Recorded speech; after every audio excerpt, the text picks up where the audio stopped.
Understanding the phrase, props, in English.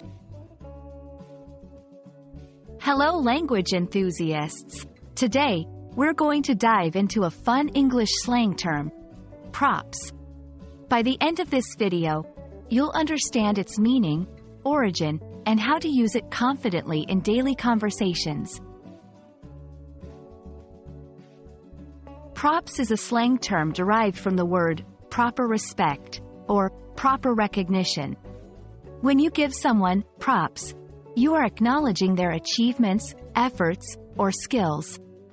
It's a way of saying, well done, or I acknowledge what you've done.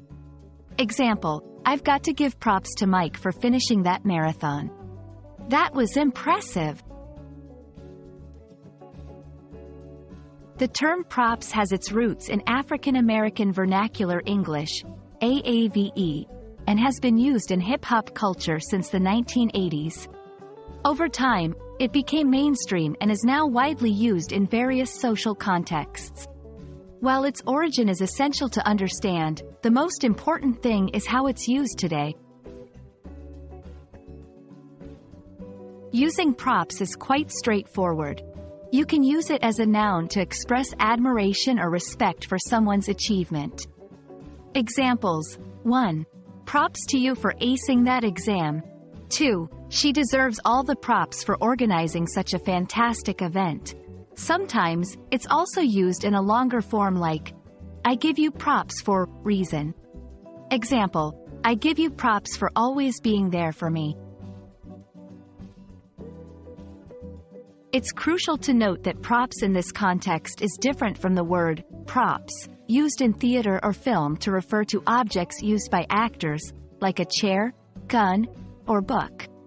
So, always be aware of the context. Example, incorrect. I give you props for that chair in the play.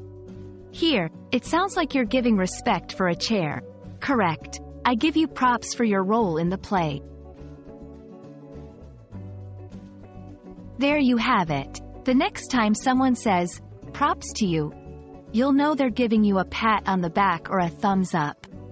We hope this video has been enlightening. Remember, languages are ever evolving, and staying updated with new terms is all part of the fun. Until next time, keep learning and keep exploring.